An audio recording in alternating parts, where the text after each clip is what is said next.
Crescent City Steakhouse, a true neighborhood restaurant operated by the Vojkovic family since 1934, is the oldest steakhouse in the city of New Orleans. Serving only hand-cut, prime-aged, corn-fed beef for over 80 years, Crescent City Steakhouse has become a dining destination for both die-hard locals and adventurous travelers who seek traditional, timeless New Orleans cuisine. Crescent City Steakhouse, 1001 North Broad, on the corner of St. Philip, in the heart of New Orleans. Inspired by the culture and spirit of New Orleans, the contemporary abstract and figurative work of Tony Mose and the urban expressionist art and jewelry of Tracy Mose are now on display and available at Esom Art Galleries. Esom Art Galleries are artist-owned and are located in Uptown New Orleans on Magazine Street and on Royal Street in the heart of the French Quarter. Esom Art Galleries, inspiration from the soul of New Orleans.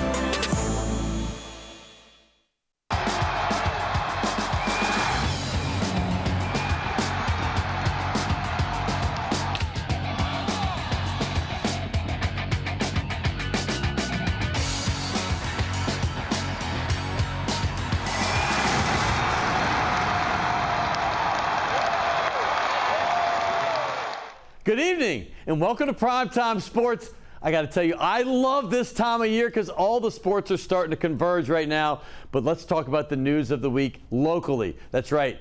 JT Curtis, the head coach of the John Curtis Patriots, has been coaching over there in River Ridge since 1969 when he was 21 years old. And that's when he got his 600th win 2 years ago. But he just passed the all-time leader, John McKissick in South Carolina, for the most wins in high school football history. That's right, he got his 622nd win, the most on any level, high school, college, or pro in football. Truly remarkable accomplishment. He's going to be here to talk all about it and how he feels and going forward through the playoffs because he's going for his 29th state championship. And speaking of that, Ron Brocato is another legend. He's a different kind of legend. He's been a prep reporter since the mid-'60s. That is remarkable. If you're a young athlete in this town, you always wanted him to write about you. That's St. Augustine Jesuit back in 78, 79 in the Dome. Peyton Manning over the years, and even more recently, superstars Justin Jefferson from Destrehan and Jamar Chase, who's from Rummel. I mean, they have so many great athletes. We're going to talk about all that more in the prep playoffs, like I said, start this weekend. So we'll talk about that. Also, Battle of the Badges, a big charity boxing event, is going to be in Jefferson Parish at the Pontchartrain Center this weekend. I'm going to have a couple guys, Acona and AdrianThompson, to talk all about that. It's going to be phenomenal. Hey, by the way, college hoops started last night, both the men's and the women. And by the way, there is Kim Mulkey. But come back to me first real quick, Will, because here we go. I was at 2 games last night. That's right. I went to UNO at 6:30 and Tulane at 8. And I went to both. They got 2 big wins. Try to support your local sports. But LSU women, man, they started the season #1 for the first time ever. And they lost to number 20 Colorado. And in Vegas, they played that game. It's only the 4th time that a national championship has lost the opener ever. And we have a graphic to show you right there. Thanks to ESPN. I want to thank them for this. UConn, 28 years ago, lost to Louisiana Tech. That's how rare this is. And that was a team that was assistant coached by Kim Mulkey after she had played for Tech. So moving forward, it's been big. I mean, Michigan State, they lost last night. That's they had been 73-0 at home under Tom Izzo. No longer. So they're done. They lost their first one. So they're going to have a lot of surprise and upsets this year. Tulane and UNO, they both got wins. So did LSU.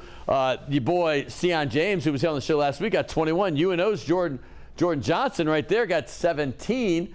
He's number 1, actually, but still, they did really well, too. That they got the victory also. Also, the LSU got a big win, and Matt McMahon starts 1-0. They won by 40. And that guy right there got 29 points. How about Will Baker?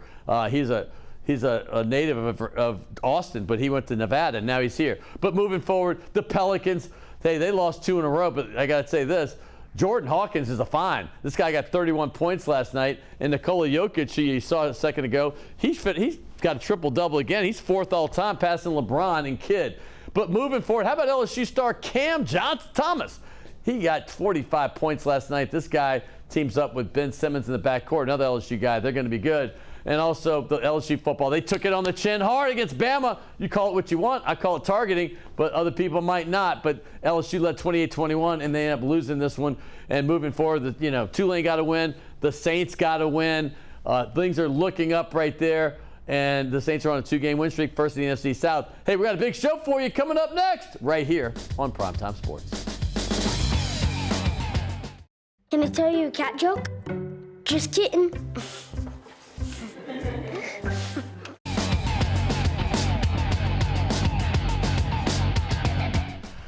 Welcome back to Primetime Sports, and I am honored tonight to have a record-breaking coach. That's right, 622 wins is the most wins on the football level for any level, high school, college, and certainly pro. And I've been waiting for this day, and I'm so glad that he was able to come. But JT Curtis, you know him well since 1969 when he was a wee kid, was head coach for the John Curtis Patriots. And if you're a younger person, let me just fill you in.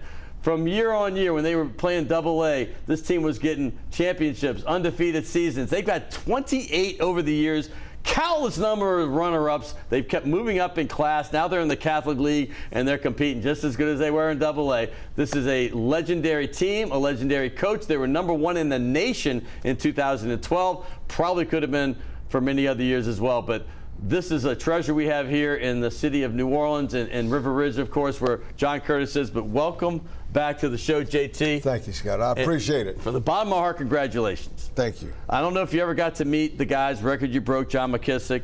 I did not get to meet him personally, but we spoke. We were on several different programs together. We had the opportunity to visit with him. And you beat the Green Wave guy. Yeah. But McKissick was not far from Atlanta, where I was living, doing a lot of prep stuff, and he had some big time. He had a couple running backs that went to Georgia. He had some players.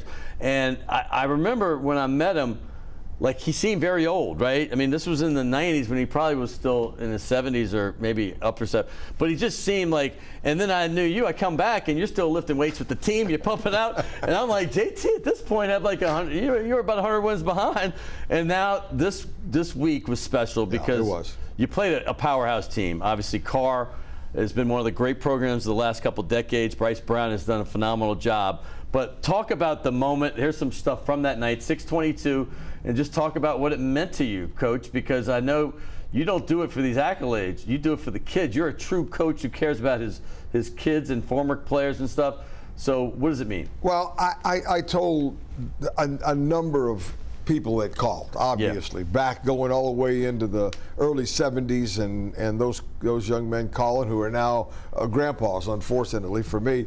But I told them they were just as important as 622. No doubt. Because we wouldn't be at 622 with if they had not contributed to the win total. And I think that's so important to recognize that it's never about the moment, it's about the history. And the history has been that these guys have been committed. They're young men now that are dads and grandfathers that are raising good children and are gaining from the discipline and from the structure and from the camaraderie that comes with competitive sports. And you know, Scott, look, if there are not intrinsic values involved in this thing, it's not worth the time and the energy and the effort that has to go in. But what is fulfilling is the joy that you see when you have those that come back, and it's been lasting memories for them. And certainly Friday night will be one for a lot of people for a long time. Yeah, this past Friday, let me say, I'm going to say one thing. Everybody does a great job. You're with Ed Daniels for 32 years. You've been doing Friday Night Football. It's a treasure of a show. I try to tape all these shows, but I want to show you something that I did, and I'm gonna do a secret. Last night I was studying it, and I'd already deleted that show. So I was like, God, but WWL and Doug Mouton, I want to thank them for letting me use this footage, because I screenshotted off the TV a bunch of the great moments. They did a nice collage of like 3 minutes about your career, and it was touching to me because, I mean, I didn't play Curtis, but like some of these, we're going to roll through these, of just some shots they used over the years. And you see the WWL logo. Once again, I want to thank them for letting us use it. And because I screenshotted it, it's not going to be the greatest footage, but it's just over the years. That's a young JT. I mean, do you remember the first years they played in the Dome? I mean, what years would that have been when they started? Actually, I started in 80. That was in 80? Yeah, 80. Now, it wasn't the Prep Classic. Right. Actually, 79. Actually, I'm telling you wrong. Actually, it was 79. Wasn't the Prep Classic. We played Patterson High School. Right. Well, I remember Jesuit played. Yeah, and Jesuit played St. Aug. Right. So both of us were kind of the impetus that brought that I went to that Jesuit St. Aug Yep. game because I remember thinking they got high school in the Dome. This is crazy. And some of these great ones, and and then they were playing some high school back then.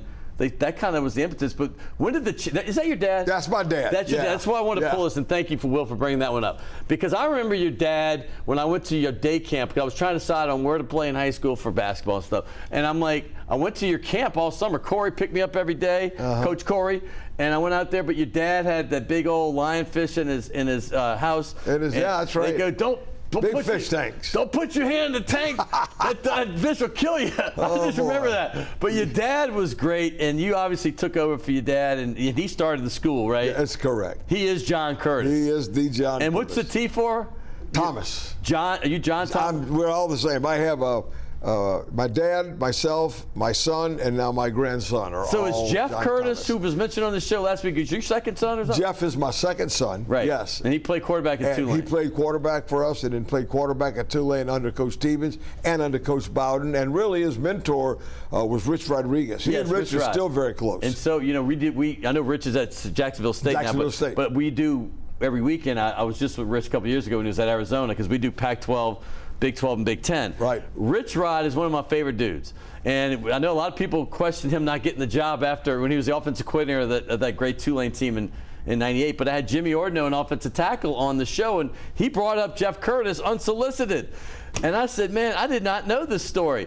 And he said, without Jeff Curtis, we're not undefeated. That's right. And because Sean King got hurt, he broke his hand, and Sean King was an NFL quarterback. But you have to be proud over the years, not just of the great players, but your own family. Well, that was certainly a special moment for him and a special moment for us. But what I'm most proud of was, of course, number one, he got his degree from Tulane. So that's a big time deal. Yeah.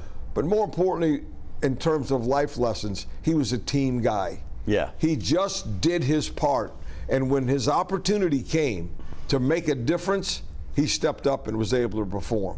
And that's what I try to encourage parents to understand about games and about participation. It's not about if your son's the starter. It's about the intrinsic values that they gain from being on the team. And I think that when you participate, you want to find your place, find your role, and make a difference at that point. Jeff was a prime example of that, and we're extremely proud. I love this picture, Coach. This is the 600 win. Okay, this was a couple years ago, but 600, the joy on your face. I've seen a lot of pictures of you over the years. I don't know if I've ever seen more joy in that one. I mean, do you recall this moment here? No question, and I'm sharing it with my wife, and I can't tell you what a gem she is, what a perfect coach's wife. How long she has it been? We've been married 55 years. That's crazy, years. man. Yeah, Y'all man, look like you look like you're 55 right there. For real, both of you. She is the champ. I tell you. Deke Delavite, remember Deke? Yeah. On WWL? Yeah. Deke made a comment one time. He said, I can give you a record that'll never be broken in the Superdome, ever. And everybody kind of questioned for a second. He said, Miss Lydia singing the national anthem will never be broken. She sang it more times than anybody else ever Is that had. true? And that's exactly. I did not know that. Every time we played in the Dome, she got to sing the national anthem if we were the home team. That's we cool. Were the home team. Once again, I was living away for so long, Coach, for 30 years. I mean, all right, so when you look back, okay, when I think of Curtis, now I did this. I always think back, Ron Brocato is coming on the show later, and I always think back to, what I'm going to ask him. And I'm thinking about, well, my formative years, I'm thinking about Curtis and St. Aug, and then, that's the 78, I'm, about to go to high school. But when I think about you guys, I think about my early high school years when you had Greg Dubrock, Reggie Dupart.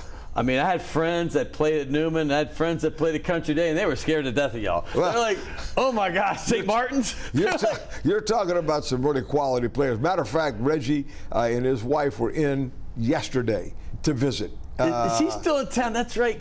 Oh, man. I have friends with Reggie in Dallas, and they're involved in a youth program that is just unbelievable. And I'm telling you, anybody who wants to support a great program, they do. I mean, they travel all over the country helping youth become involved in a community, and from a spirituality standpoint.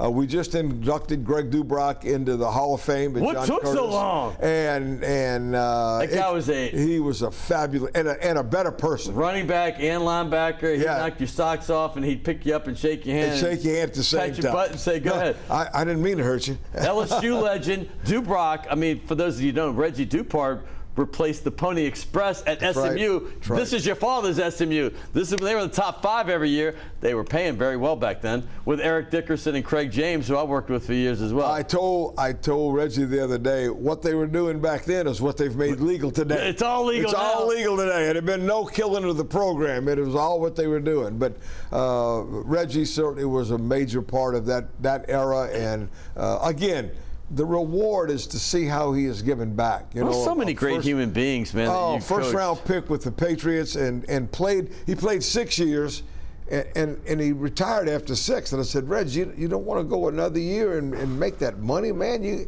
He said, Coach, he said, I'm ready to move on. Yeah. He said, I'm ready to go do something more challenging in my life. Some of the greats do that. And that's exactly what he did. And you got to be proud of that. No, 100%, man. And he's such a good person. And I have friends in Dallas that literally told me about his visit here.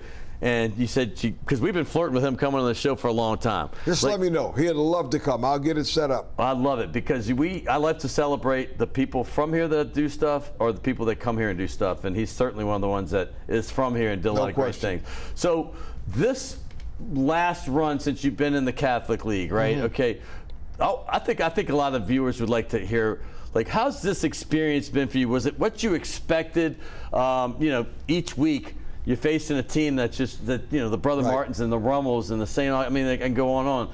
They're good. Holy Cross is great this year, right? Here's your schedule. I look at this schedule like I look at teams like Notre Dame and USC. They don't have any off weeks, man. No, there's no This is like you're just getting every week. It's like somebody that can beat you. Well, a couple of things about the league. Number one is that every week is going to be a major preparation. Yes, right. You're going to be playing against coaches that work hard, that study film, that put in time in the off season, that are going to make sure their team is ready to play. Right. And that's been a challenge for all of us. Hopefully we've been able to contribute to that. And I think we have.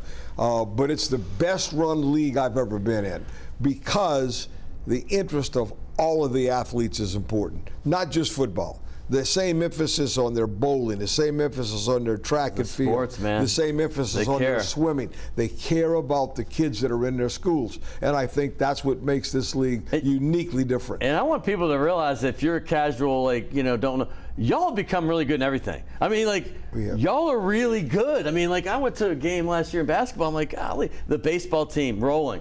That picture speaks for itself on football, but congratulations on not just what you're doing with the athletes, what you're doing for the Christian community at the school, because y'all have become this juggernaut, but that also attracts other people. Ask Alabama, ask LSU. They've become sexy places to go since they've gotten really good. Alabama, if you haven't been lately, they don't even look like the campus they were 15 years ago. No question. It's like unbelievable. I go there and I'm like, this is crazy. But congratulations, thank you for what you do. Thank you. I appreciate the opportunity to be here, and hopefully we'll continue to make the difference in the lives of young people, because that's the difference, Scott. That lasts for an eternity. This other stuff will pass away, but what you do for people spiritually will last for eternity. You look out for their best interests and make them better human beings. Thank you. All right, here you go, Coach. We give gifts here. This is Task Performance. And Thank you. Feel that, Task, huh? You've gotten a few from here. I got a couple of these. You got maybe more than a couple, unless they've been stealing. I love that shot. This is like early days of you coaching with the house in the background. That's why I love it. I did that. That was a screenshot. Hey, you're all here. That is an old-time picture right there. And what's his name was putting them up so fast, like the pictures on the video that he had, that I had to rewind, and I clicked it, and I wanted your hand up. I got it, but I made it. And this is Mr. John's Steakhouse. You got to go see my man Archie Rodenkirk. He is the guy that I know you like to go out and eat, because that's when I would see you. R&O's and all these places. Yeah, man. There's my man. And Desi Vega, that's one of his places right Beautiful. there on St. Charles Avenue. We look forward to going. Thank you so much. Any parting words? No, just that I hope people will recognize the importance supporting young people and Yes. supporting their teams, Yeah. and all of the group, band, cheerleaders, dance. That's all part of it. It's all part Stay in there with those young people. They'll make a difference in the lives of our community in the future. Coach, I am way past my prime, but I feel like I could go run through a wall for you right now. Now I know why you're successful, because I'm listening to you like, let's go. But all the coaches in that league you're in, I don't want to leave out Ryan Manali, Bonice, Monica. I mean, I go on and on. It's a great league. New Orleans in general, great sports. Ron Brocato is coming up next. He's going to tell you a lot about how great the sports is, including right now. But we're going to do some history lessons. We're going to go back to the 70s, maybe some 60s, certainly the 80s, 90s, and 2000s. That's coming up next right here on Primetime Sports.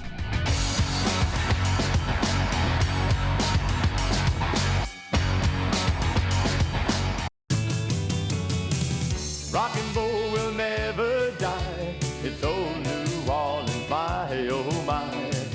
Come on, baby, let's go rock and roll at the city lane. All night, let's roll, let's rock and roll.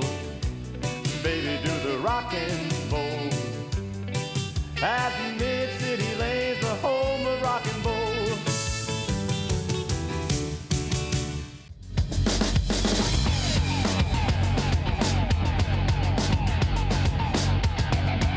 Hey, welcome back to Primetime Sports. I said this is a big high school show because New Orleans is known for prep sports. Certainly was back in the day. And I want to thank JT Curtis for coming, but also the guy, if you talk about prep sports, in my lifetime, you always wanted this man to write about you. His name is Ron Brocato, and he is synonymous with prep sports in New Orleans. And he does such a phenomenal job. He's been doing it since 1965. Can you believe that? And I am honored to have him right here because he is the guy that was the main contributor to Glory Days. That's the big WLAE thing about the Catholic League, the history of the Catholic League. Glory Days 1, 2, 3. You're going to see it on the set in a little bit. But Ron Brocato, it's my pleasure to have you, my friend. Thank you for having me. Enjoy it. Well, we do have something in common right off the bat, is that both of our loves for Yale College Inn. I grew up going there.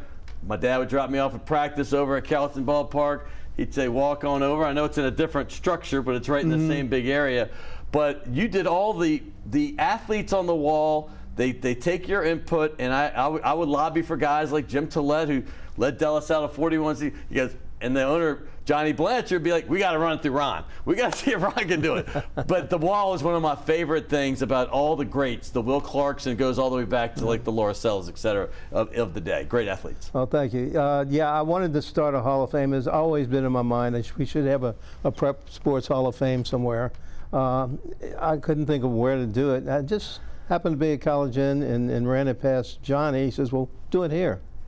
It's so perfect. I mean, like, I sit there still because now they've kind of got it. They filled that one big wall up by the horseshoe bar. Then you got spots up by the steps that you go up that little private little room. And I just get immersed. Like, literally, I sit there and look at it, and I'm like, wow, this city has such history.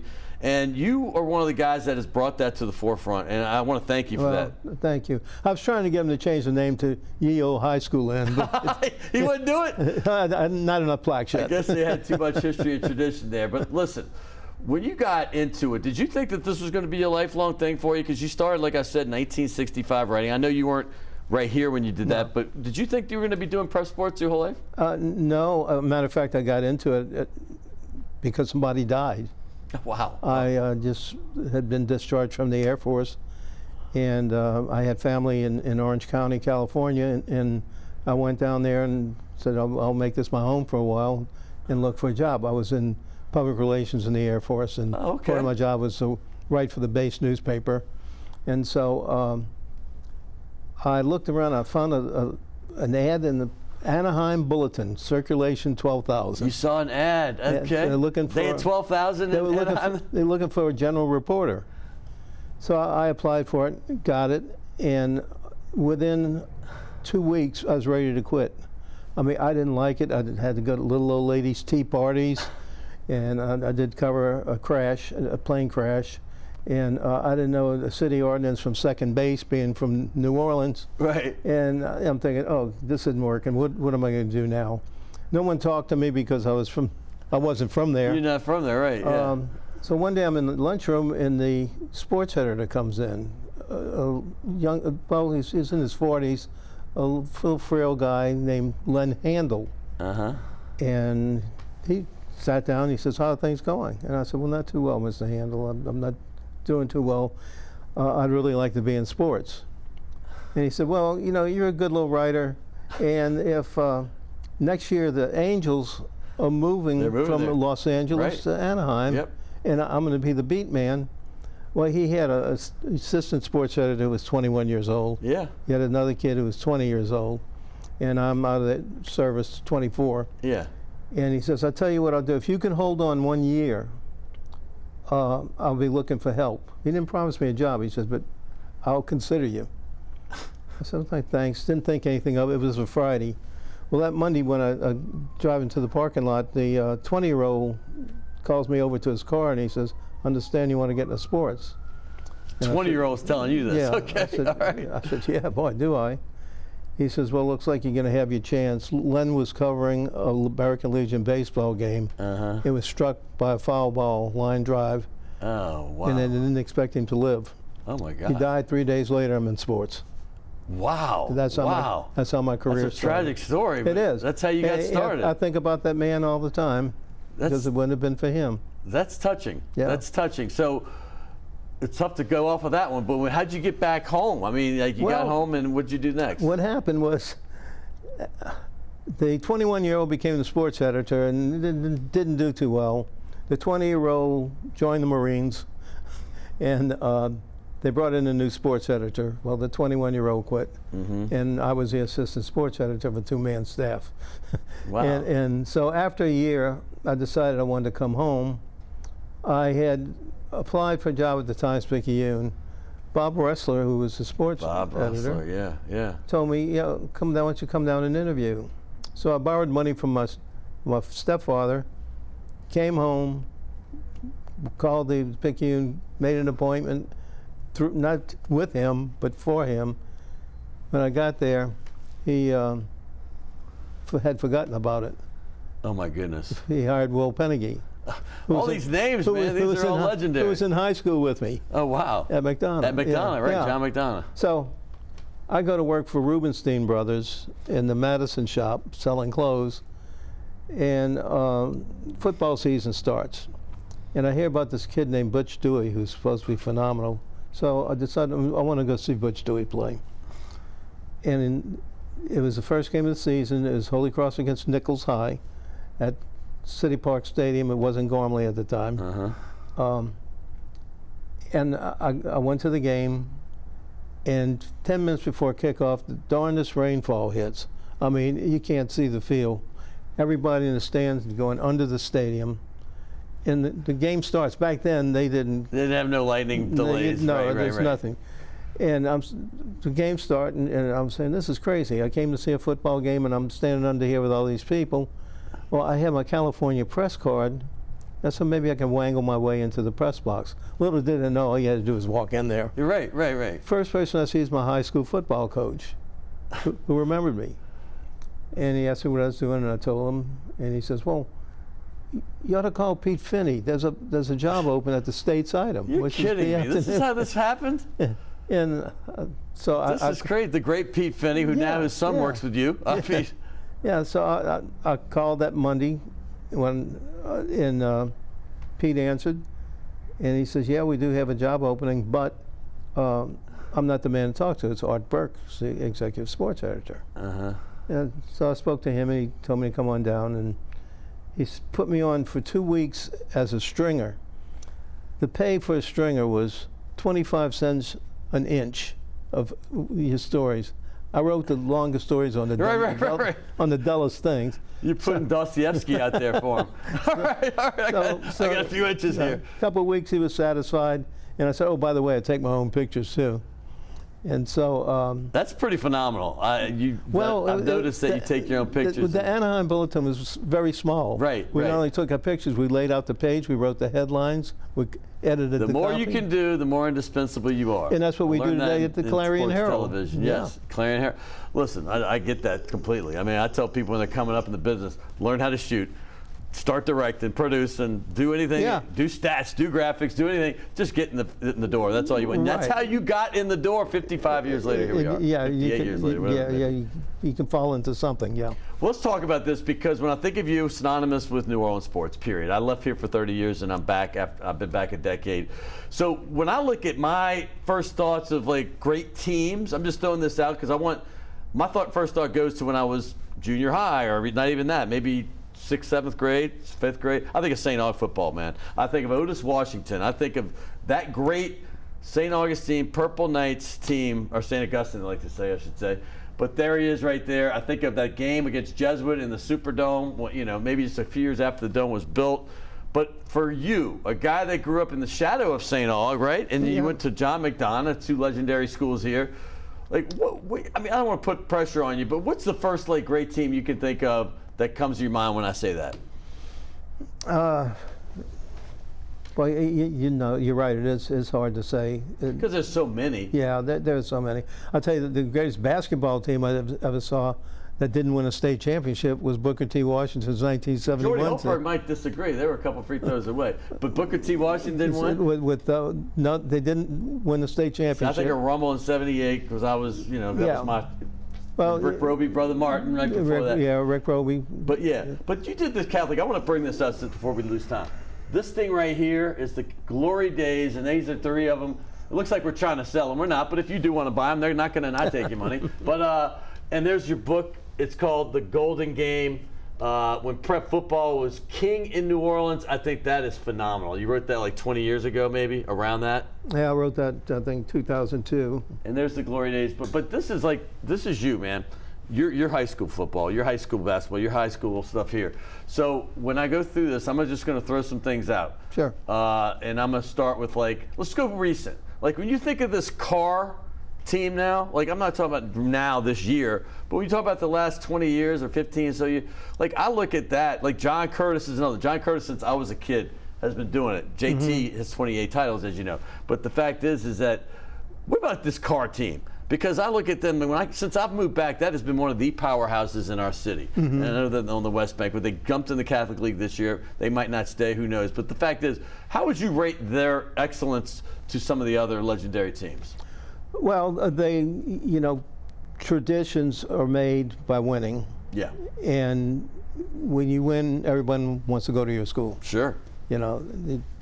Student support, fan support. That's University of Alabama, man. They double their enrollment. They've got new buildings everywhere. Yeah.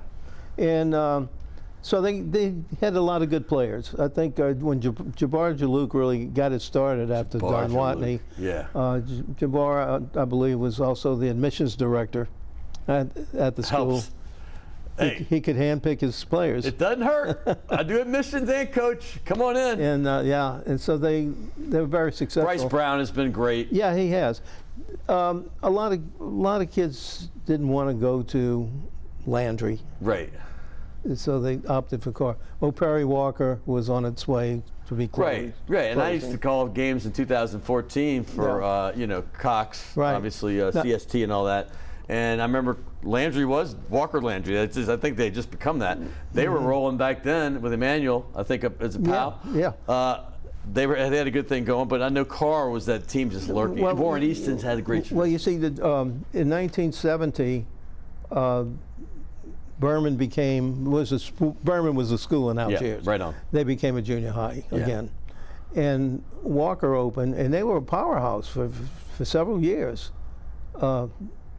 Landry had a little rocky start, but Perry Walker was the power.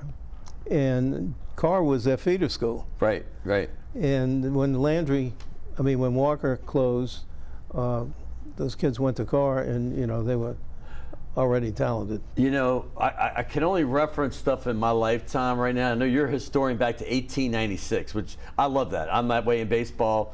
Obviously, basketball, I go back to when that started. I love facts. Anybody that knows me knows that. But it blows my mind, the wealth of knowledge. We're looking at pictures in the back that you probably took 60 years ago. And you're like, oh, that's so-and-so. I took that, on the side. I'm like, wow. Like that one there. Is that Guidry? Yep, that's Guidry. From Easton. Obviously, we all know him. That was Hank's first year at Shaw as head coach. And, then you took the words out of my mouth. You mentioned Shaw. So I'm going to throw some names of some coaches. Now, this is off the top of my head. Like the Mark Bonices more recently, I'm not, completely, I know he's done a great job. But when I think of over the years, I mentioned Otis Washington, St. Aug, but there's Hank Tierney at Shaw, what he did, and he's ironically back after leaving to go other places. I think Jay Roth, who played football, like he was a senior when I believe I was a freshman, great quarterback, but he coached some great teams. I think of, there's one on the tip of my tongue. But there's other great coaches out there, and I think some Catholic League coaches. I mean, there's so many in the Catholic League. But, who are some of the things that you think of? Well, Bob Conlon. Bob Conlon, yes. John Callbacker. Jesuit had some great teams over the years, of course. John Callbacker. Ken Tarzetti played against his teams. Well, his teams played. I did the best I could. Right. There were a lot of great coaches. John Altabello in other sports, right? He was a great one down the South. Johnny Altabello, yeah. And funny story, why Johnny Altabello started. The guy with him, Mutt Clavier, had left Fort Jay, and he was actually my coach in 8th grade. No, these two were in the same backfield at Warren Easton. Were they? As running backs. I never knew that. Yeah. Wow. And Joe Galliano was the quarterback. Oh, my goodness. You kidding me? And by the way, since you do go way back, isn't the Jesuit Holy Cross rivalry even further back than 1890? That's like in the when were they started playing football? I guess they would have had to start. The Holy Cross Jesuits started in 1922. Oh, 22. Okay. That was Holy Cross's first team. So that's 100 years. Yeah. And that's the oldest rivalry in the city? In the state. In the state. Continuous. Wow. It's never missed a year. It's never missed 1 year, not even anything like the war. Even Katrina, the kids were scattered all over the country. They got enough back to have a game. I think back to the Crusaders. Now, you'd be helping me with this because Brother Martin, who's recently got, like Garrett Mamahad, who's at Tulane, he's quarterbacking there for a while. But go back to like St. Aloysius, right? Didn't they combine with Corey Jesus, and they became Brother Martin? What year would that have been? Because the Crusaders have a great history as well. 1969. 1969. Yeah, at one time, Corey Jesus and St. Aloysius were in the Catholic League together for 1 year. Okay. They played each other one time in football, and Corey Jesus beat St. Aloysius. And 14-13 on what St. Aloysius people claim were illegal play. But then the next year they merged to become Brother Martin. 1970, the team wins the state basketball championship undefeated, 36-0. Wow. 71, the football team wins the state championship 2 years after they combined. That's crazy, man. Yeah. Well, I got to ask you about this year's playoffs because I know that with the first round, there's not some great. I think I have some playoff shots. Maybe hope I remember to send that to Will. But like some playoff matchups. And if I didn't, I have to remember that for another one. But some of the matchups, not the matchup games, but some of the teams in. We have a lot of local teams in. I was looking at WWL's show. I took a bunch of stuff from Doug Mouton, who gave me permission. Thank you, Doug. But the fact is that they have a lot of local teams. I mean, including a kid named Harlan Berry, by the way, at St. Martin's. Right, I want to see him. Now, I haven't seen him yet. You haven't seen him? I'd like to see him. I was going to tell you because he looked like a poor man's Reggie Bush to me.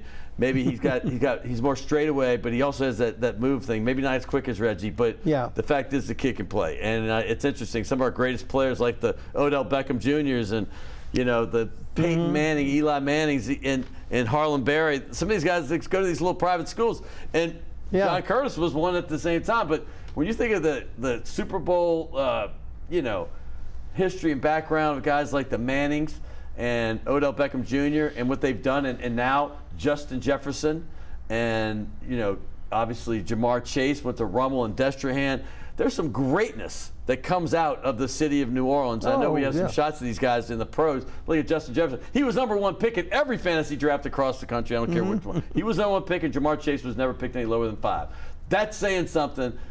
That when you talk about the great athletes, and not even, like I just mentioned, this guy right here, Super Bowl MVP, 2 Super Bowl championships with 2 different teams. With Peyton Manning, his nephew Arch is coming up in the ranks, and of course his brother. So there's some greatness. I want you to comment on that. Great athletes from New Orleans goes back to the Fred Flintstone days. They've always had great athletes. Here's a typical case is Steve Van Buren. Yes. Played for Warren Easton. One of the greatest NFL receivers ever. He went to the Philadelphia Eagles. Yep. He went to LSU, and they turned him in from an end, where he played at Easton, into a back. Yep. He goes to the NFL, and he sets the all-time rushing record. It's crazy, isn't it? Yeah. Warren Easton has another back in 1942 that leads him to a state championship named Eddie Price. Eddie Price. Legend. Eddie Price goes on to Tulane, All-American, New York Giants. He becomes the all-time leading rusher. The NFL breaks Norm Van Brocklin's record. Isn't that crazy? Two guys though? from New Orleans, same high school. We're showing shots of these recent guys, like the Fournettes and all the greatness, and then you're talking about some guys I knew right off the bat. I was not born yet, but when I look back at numbers and stuff, Steve Van Buren, Eddie Price, these are legends, and we have so many. And these are a couple St. Aug products right there. Tyrann Mathieu, Leonard Fournette, Jarvis Landry at Lutcher. It goes on and on. But I remember going to a game that Leonard Fournette is a freshman. Okay. And I saw him play, I think it was against Helen Cox, if I'm not mistaken. And he's sitting on a bench, big grin on his face. And I looked at him and said, "Son, I think you're going to be MVP by the time you're a senior." He was special, huh? Thank you, sir. Thank you, sir. But he was a man against boys. He was a man against boys. And there's some shots I had here, just his helmet off. I mean, he looks like a man. Yeah, that's at St. Aug. That guy right there looks like he could be playing in the pros already. I mean, he's just a man. Now, the only guy I could compare him to that I've seen would have been Cecil Collins. Cecil Collins, Leesville, right? They were both built the same. Great talent, fast. Yeah, I got to go right now, but we're going to do this again. Yeah. And hopefully not too long from now, okay? Anytime. I love the history. I know my viewers are loving this too, especially if they're over a certain age. They're digging this, and I dig it too. Thank you so much, buddy. Thank you. We got a couple gifts for you. We give gifts here. I should get Johnny Blanchard to get some Yale College Inn stuff, but this is Mr. John's Steakhouse on St. Charles Avenue. Thank you. Maybe I could trade it. No, you could trade it. I wouldn't do that. Hey, Desi, we need a tray right here. You got to clean up on aisle 5. All right, here we go. By the way, if you like any of these items on the table, hey, please go to WLAE.com to find out how to support your local public television. I'm telling you, like Ron's book for one, Golden Game, but this Glory Days book and all the videos, this is like the history of the Catholic League in different sections. Like the old days, it's the Glory Days 1, then you have the 70s Glory Days 2, and then it jumps into the greatness of the more recent eras in Glory Days 3. And here's a shirt task performance. Now, have you ever had a task shirt before? No. It's the softest thing you'll ever wear, I promise you. You're right. So that is our gifts to you. I want to thank you once again, Ron Brocato. Thank you very much. All right, we're going to have Ron on twice a year. This guy do it because I'm basketball and he did basketball too. So when the basketball playoffs roll around, and we're going to keep continuing following the playoffs for you as we go through the next few weeks because it is the countdown to the Dome. They play the championships right down the road. I'm looking at it right over your head, Ron. Okay. Hey, Kate, we're not done yet. We got a big special thing. I can't wait. The Battle of the Badges is this weekend. We need to get you out there. It's at Jefferson Parish. You got the firefighters against the police. You got first responders. They're going to be boxing, having it out. And I got two guys that are going to talk all about it. We're going to talk to Joe Acona, who put this big event together. I've seen a lot of the promos, and I got to tell you, these guys did a good job. And if we have that logo, I'd like to show you because that is phenomenal. They did a phenomenal job. There it is, Battle of the Badges. We're going to get to that next right here. Also have AdrianThompson to talk about one of the great causes they're using for the charity that is going to be benefiting from this great event. So that's coming up next right here on Primetime Sports.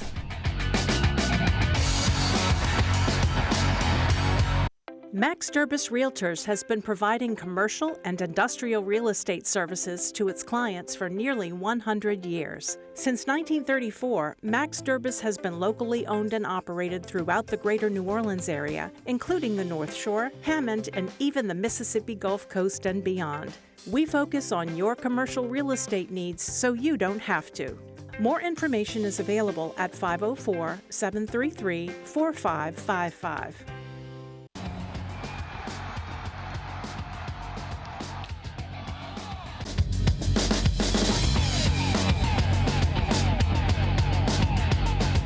Hey, welcome back to Primetime Sports. We're going to get off of football for a second because they have a big event this weekend. I cannot wait. I wish I was in town, but I'm going to hear all about it. But I got brought to my attention a couple weeks ago about this event called Battle of the Badges, and here we go right here. This is one of the coolest logo things I've ever seen. It's the fire department versus the police department.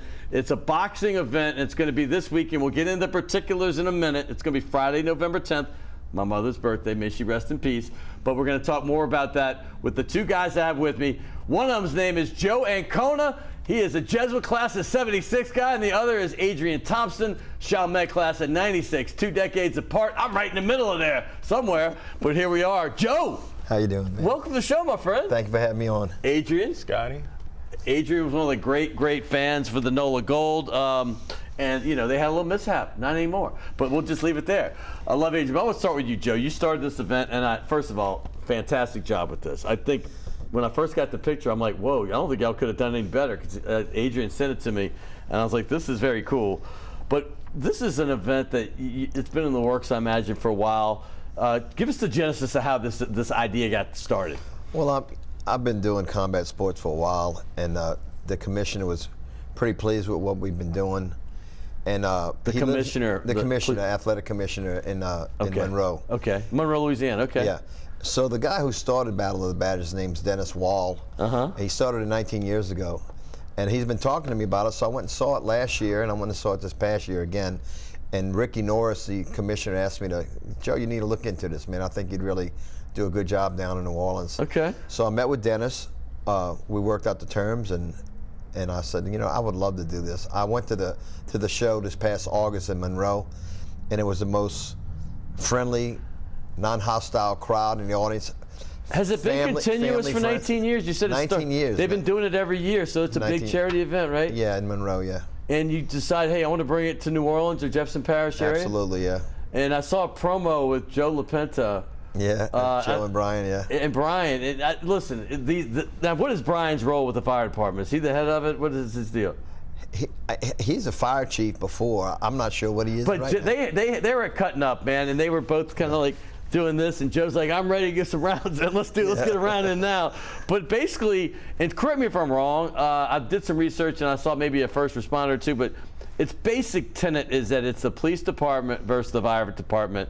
And this is real boxing, right? We're not trying to hurt each other, kill you, but you're boxing. It's a sport. It's a great sport, by the way.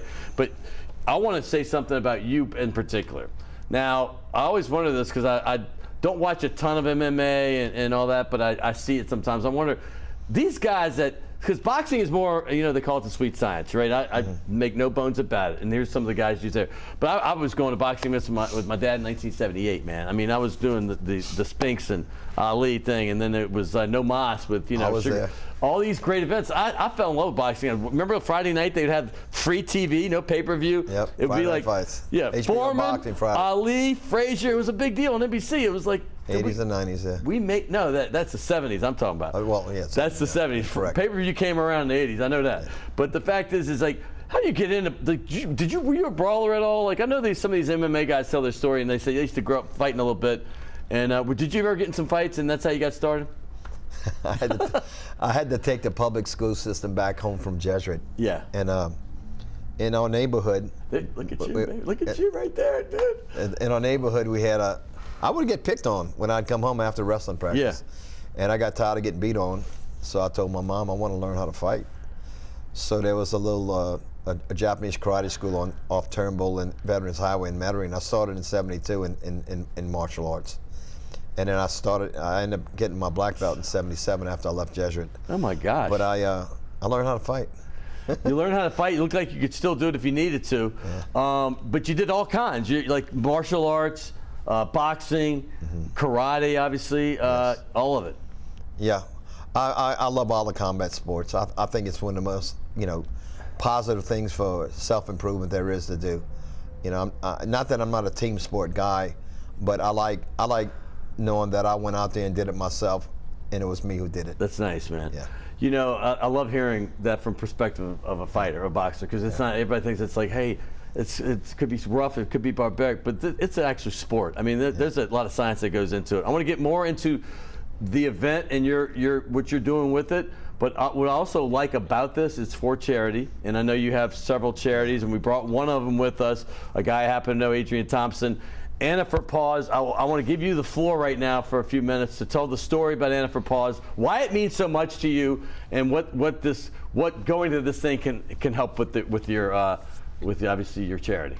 So Anna for Paws is named after my first police canine partner, Anna. Right, you were undercover, correct? I worked the narcotics section for a while, a number of years. Okay.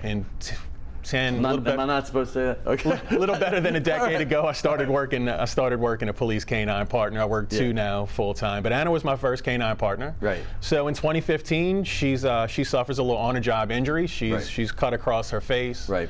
And in that moment, I realized that I didn't have anything to take care of my partner. That's wild, right? You don't even think of that. No first aid equipment, no canine first aid training. I'm looking at her bleeding, and it was literally a moment, Scott, where I had to take my T-shirt off, apply pressure with the T-shirt I've been sweating in most of the day to try and control her bleeding while I'm getting her to the emergency veterinarian's office.